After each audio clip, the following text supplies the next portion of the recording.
तर hi guys, आलो होतो दर्शनासाठी इथे खरावडे म्हसोबा मंदिर. तर दाखवतो मला यूज मागचा वगैरे मस्त. चला तर मग माझ्यासोबत मी तुम्हाला दाखवतो आज खरवड्याचं जे म्हसोबाचं मंदिर आहे ते पूर्णपणे.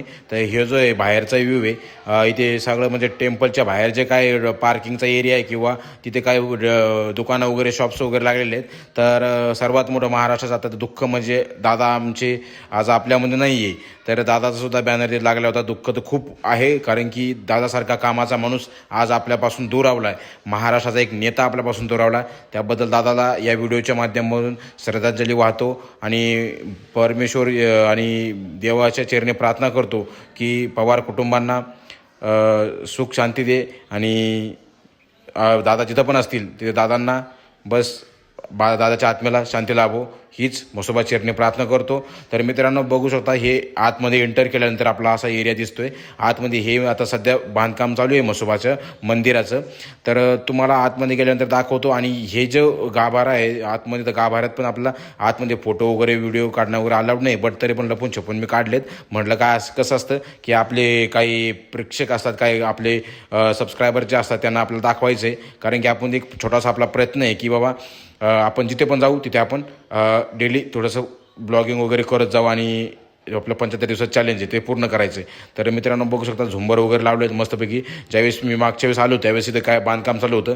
आता आज थोड्यापैकी अर्ध्यापैकी पूर्ण झालं आहे आणि काही बाकी आहे.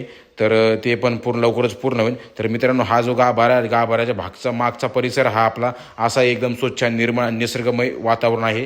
हे आपलं खरवडे म्हसोबा मंदिर जे आहे ते मुळशी तालुक्यात आहे आणि एकदम छान असं सुंदर आणि असं निसर्गरम्य वातावरण ते आहे. आणि भाविक पण खूप दुरून येतात आणि भाविक पण दर्शनासाठी येते आणि ते एक श्रद्धास्थान मानलं जातं.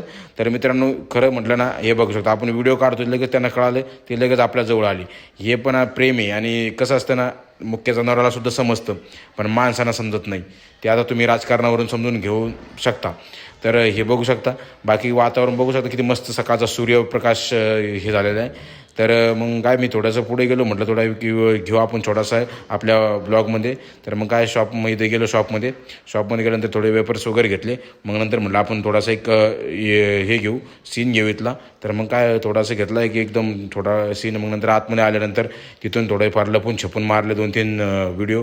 म्हटलं टाकू आता एक 2-2-3-3 4-4 5-5 सेकंदाचे व्हिडिओ काढू म्हटलं आणि आतमध्ये हे करू. बाउन्सर पण होते, बाउन्सर पण मला आडत होते. व्हिडिओ काढला पण मी डायरेक्ट टाकला माझ्या वरच्या खिशामध्ये. इथे काय मग आरती आणि ते सुरू झाले, म्हटलं तरी पण वरच्या खिशात टाकला आणि सुरू झाले. नंतर मग तरी पण थोडेफार चांगले आले, काही वाईट आले, पण तरी सहकार्य करा मित्रांनो, कारण की आपला मराठी माणूस आहे. आणि